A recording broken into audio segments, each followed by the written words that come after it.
All right, as I mentioned before the break, despite 15 months passing since George Floyd's murder and a massive movement that took hold across the country, one of the biggest since the civil rights movement, Congress still hasn't been able to get a police reform bill to President Biden's desk. Joining me now is Democratic Congresswoman Barbara Lee of California. She's a former chair of the Congressional Black Caucus, a senior member of the House Appropriations Committee. Congresswoman, good to see you. Good morning. Thank you for being with us. Let's talk about where this bill is, because I recall several weeks ago hearing that they were close. They were stuck on a couple things, but they were getting some movement, and they were getting close, and then nothing happened. Thank you for that question, Ali. Good morning. Let me tell you, this is a bill that has to move forward.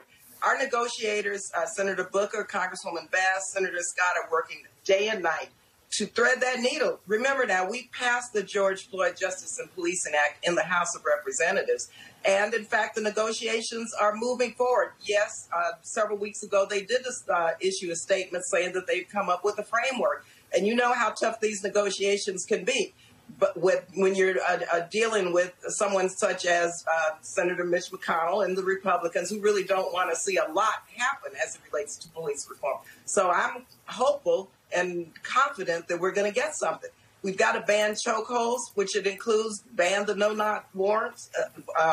No-knock warrants also ban qualified immunity has to be addressed in a way that means something, where we know that we're communicating very clearly in the law that no one is above the law. We have to have national standards for policing. So this bill has a heck of a lot, and we've got to do it because too many black and brown people have been killed and have been really harmed in so many ways as a result of police misconduct that has to stop.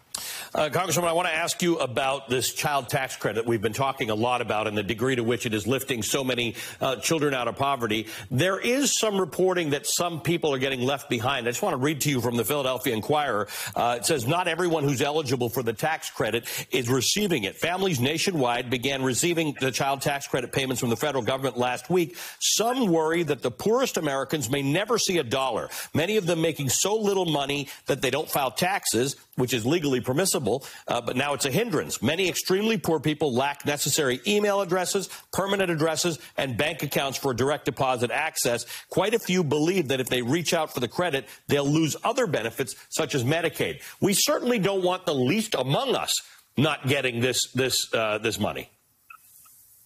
No, Ali, and that is why we made sure that those who were very low wealth, low income would be eligible. And in fact, we know there is an issue with access to broadband in many low-income communities throughout the country. But people are eligible. I would suggest call your members of Congress, their offices, ask for help, because we have in my district alone community-based organizations who are helping people who did not file income taxes. They are eligible. Once again, call your member of Congress. They will help you navigate this, because we want people who are just living on the edge, who are living below the poverty line, to be able to access these resources. $250 a month for those who have children. I think it's from 6 to 17, $300 a month for children under 6 years old. Families need this. They deserve it. We're trying to make it permanent. And so please call your members of Congress. Don't let access to broadband, don't let the obstacles stop you from getting the resources that you deserve. Congressman, I want to ask you something. You represent a district in California. I didn't realize until today you were born in Texas. There's some crazy stuff going on in Texas, not just with the voting laws stuff, but there has been a change in there's a Senate bill that is proposing dropping curriculum requirements to teach about Martin Luther King and his I Have a Dream speech, to drop teaching about the United Farm Workers leader Cesar Chavez, Susan B. Anthony's writings. But they're also dropping a requirement that teaching about the Ku Klux Klan is morally wrong.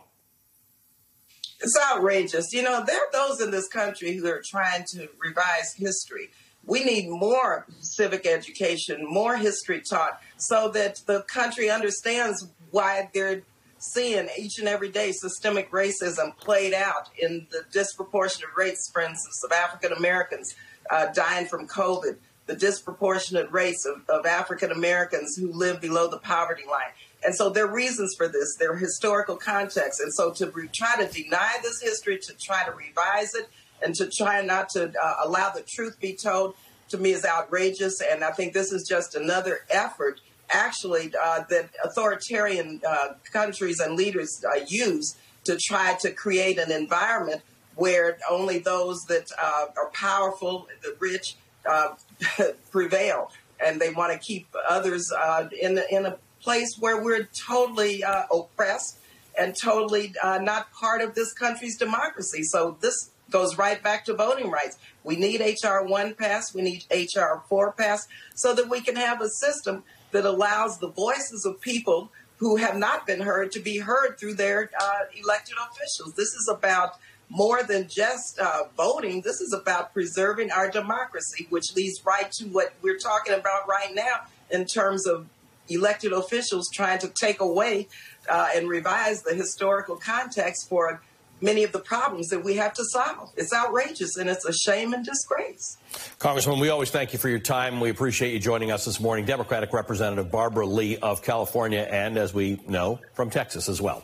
After a year of delay, the Olympic Games are underway in Tokyo, Japan, under unique circumstances and not without controversy. Keep it here on